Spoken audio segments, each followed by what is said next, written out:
कहावत तो सुनी होगी दोस्तों, जिसमें कहा जाता है कि आप किसी इंसान की अगर मदद करेंगे तो आपको वाकई में अंदर से वो सुकून, वो शांति प्राप्त होगी, जिससे आपका जीवन सफल तरीके से बन सकता है और साथ में उस लोग का भी आपका मार्ग साफ हो सकता है।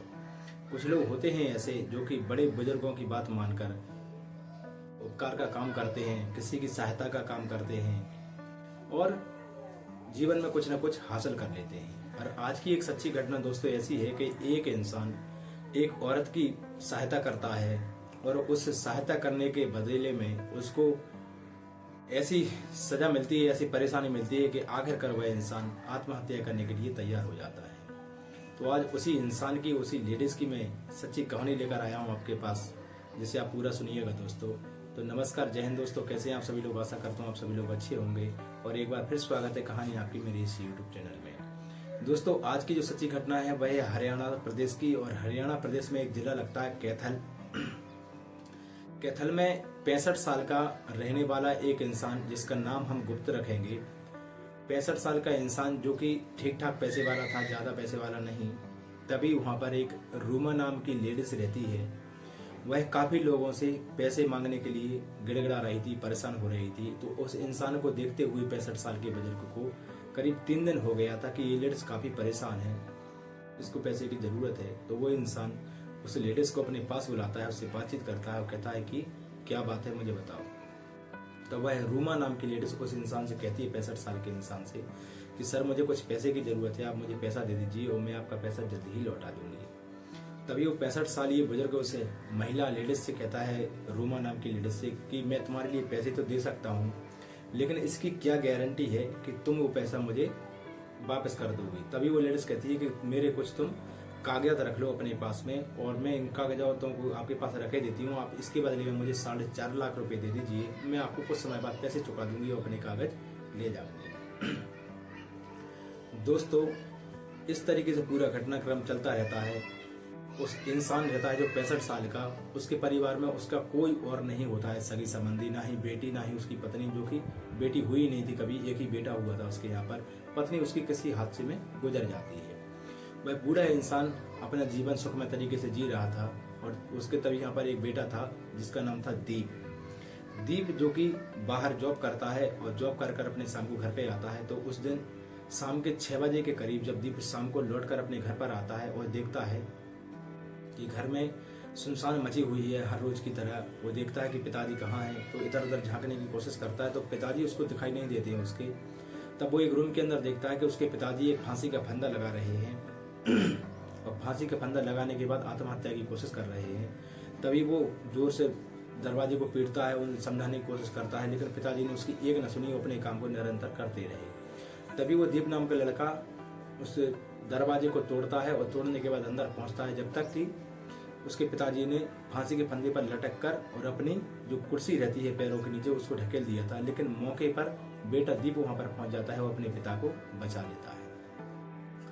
अच्छा दोस्तों, जब नीचे उतार लेता है वो अपने पिता को, और पिता को बैठाने के बाद उससे बातचीत करता है कि पिताजी आखिरकार वो कौन सी समस्या है, कौन सी परेशानी है कि आखिरकार आप आत्महत्या करने के लिए तैयार हो गए। मेरे बारे में तो कुछ सोचिए, पूरा परिवार आपके साथ रुका हुआ है, आप मुझे पूरी घटनाक्रम के बारे में सुनाइए। इस तरीके से बेटे की बातें सुनता है तो पिता कहता है कि बेटे मुझ पर अच्छा करते हुए ऐसा गलत काम हो गया है जिसको मैं तुम्हें सुना भी नहीं सकता हूँ। बेटा फिर कहता है, नहीं पिताजी आपको बात तो बतानी पड़ेगी, शायद मैं आपकी कुछ हेल्प कर सकूं और परिवार वाले भी आपकी पूरी हेल्प करने के लिए तैयार है, सारा समाज आपकी हेल्प करेगा, प्लीज आप बताने की कोशिश कीजिए। तभी पिताजी पूरी बात अपनी बेटे को सुनाता है और बेटा कहता है कि पिताजी अब हमें इस मामले को पुलिस के पास लेकर चलना चाहिए, क्योंकि अगर पुलिस के पास हम लोग नहीं गए तो वो लोग पहले पुलिस के पास पहुंच जाएंगे तो हमारी सुनवाई कम होगी।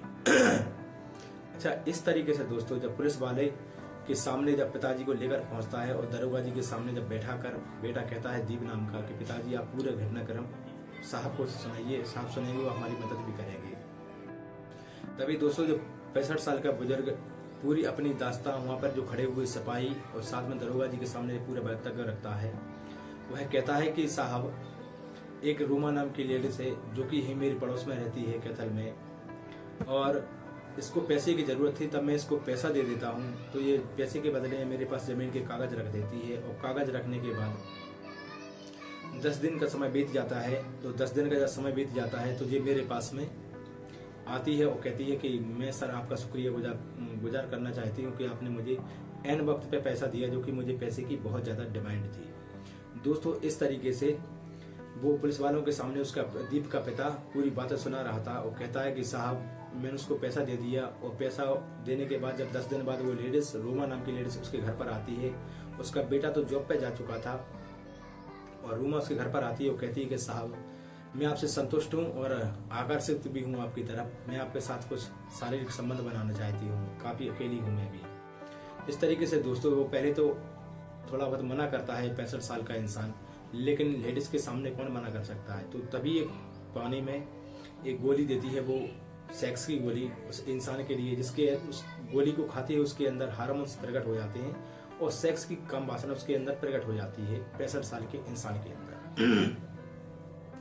अच्छा दोस्तों, जब इंसान वो 65 साल का उसके इंसान वो दवाई खा लेता है तो उस रोम नाम की लेडीज के साथ में दोनों की मर्जी के साथ शारीरिक संबंध उनके बनने लग जाते हैं। और इसी का एक वीडियो शूट कर वो रोमा नाम की लेडीज अपने घर चली जाती है। अच्छा दोस्तों, जब जैसे ही घर पहुंचती है तो उसके बाद 2 घंटे बाद उसका एक 4 बजे के करीब फोन आता है एक इंसान का उस आदमी के पास कि मैं राजेश बोल रहा हूँ और तुमने जो कुछ भी किया वह गलत किया। तभी ये इंसान उससे कहता है कि भाई आखिरकार तुम कौन बोल रहे हो, क्या कर दिया मैंने गलत काम। तब वो कहता है कि तुमने मेरी बीबी के साथ बलात्कार किया है।